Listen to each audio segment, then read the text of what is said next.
How's it going, everybody? Ace Shinigami here to bring you another Disney video. Now, some of you may have heard the news. The writer's strike is ending. And with that being said, some of the work will continue. And along with that, writing. Let's talk about something that had happened way long ago, at least in terms of the internet now. Rachel Zegler, of course, we've been hearing a lot of talks about Snow White being canceled, and again, soon the actor strike will end, so they'll be able to promote their films. Now, we still know that Snow White's going to be pushed back from its original date. I think it was originally set to be in March of 2024. It might be pushed back a little further, and obviously this kind of comes with a whole slew of flops from Disney. Granted, they're not the only major studio that's been losing a large amount of money. They're just one of the more predominant ones, right?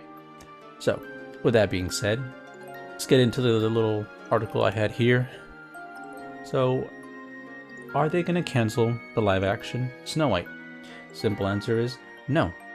To break it down in simple terminology, when the writer strike, or not even, when streaming just took off, right, before the COVID stuff, you had these companies thinking that streaming was going to be the big thing to go to, and so they dropped all their, bets onto just streaming, fuck TV, normal formatting. And so with them getting a lot of stuff for streaming, and as well as them being at the high point for their CGI, which is really just CGI, not live action remakes, from Aladdin to Lion King, right? Those made over $1 billion, and it gave them this fake mentality that this content is good. Now, maybe it took a little bit more time for some of the normies to wake up and realize that this isn't actually that good, right? I'd rather just watch the original. You get a little bit more oomph out of them, right? Again, I'll be showing visuals to give this a little bit better example, but you see the character's expression, right? You're able to actually feel what the environment is like. The better music, of course. You can actually obviously see them sing in the 2D, and then when they're doing it in live action, quote unquote, CGI, then it's just very jarring. Again, the biggest example was Lion King, the cartoon, and then Lion King, the CGI. It's hard to watch, right? Especially when you go from one to the other. Now, we've gotten to the point where Disney, smoking all that crack and cocaine they got, has just kind of deluded themselves into believing that they can push and pump out these live action remakes, and of course also change a lot about the story. Well, for the one movie, I would say, well, not really one, but for a movie that basically is the foundation for Disney as a whole, setting the groundwork.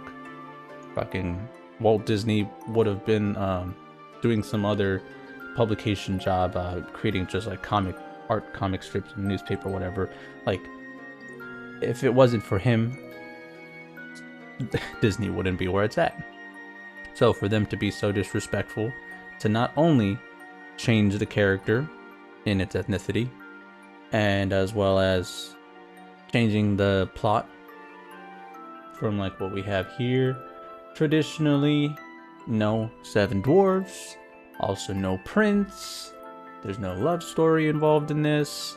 It's just current day politics, current day people, I guess, or whatever these terminology that they're using now, throwing out to make people feel bad.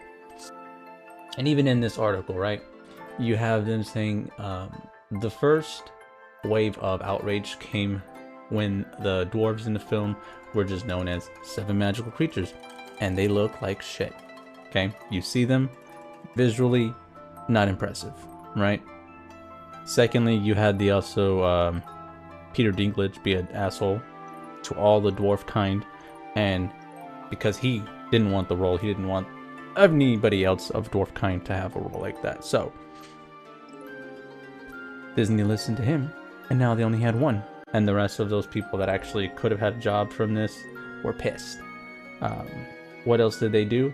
Ah, yes. As well as in that second interview, well, there's many from the D23 Expo. Rachel Zegler with Gal Gadot, you know, saying, you know, he's not going to be a Prince Charming, not going to be saved by the prince, right? And it's just like, oof. And then as you kind of keep going and all the clips that they had, and thank God for the writer and actor strike, because they couldn't just come out and be like, hey, no, actually this, you know what I mean? But it enabled people to really soak in what was going on with Disney, right? And then, like I said, due to the response of the film being overwhelmingly negative, releasing in theaters would likely continue the backlash, but as well, they've also put too much financial investment into it that they can't. Now, like I said earlier, this was at the height when they thought they can just pump out garbage after garbage, not having to put any effort in it, right? Now, the hens have come to roost, or whatever the fuck, the cows have come home. And you finally have reality hitting them like a brick fucking wall, that all these shitty remakes that we've been doing, changing up stuff that don't need to be changed up, not even honoring the source material, it's kind of turned out not so great now, right? And I can tell you with certainty the amount of money they pumped into this film, at least 400 mil. But what will be reported on, oh, we only put like 150 or something like that, right?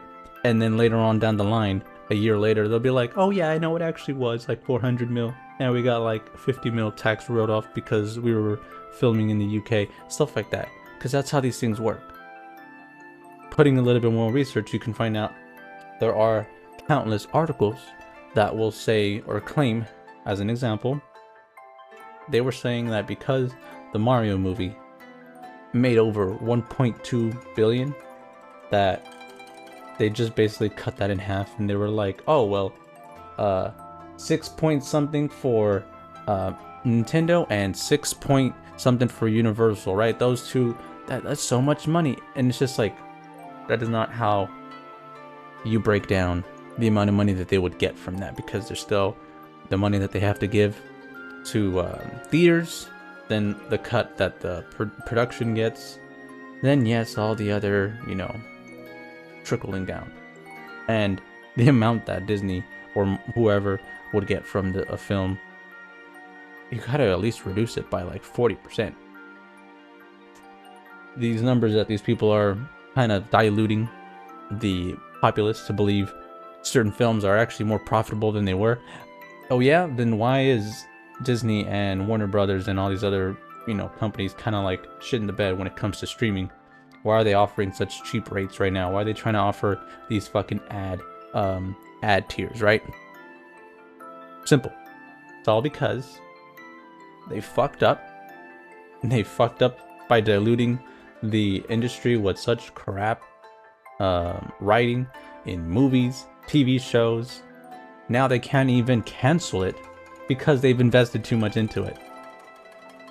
All I gotta say is, Disney, you made the mess of your bed. I'd say you should probably clean it up, right? But that's just gonna be me. Hey, Shinigami signing out. Hopefully this was a little helpful. Let me know down in the comments below, and I'm gonna catch you next time. Bye-bye.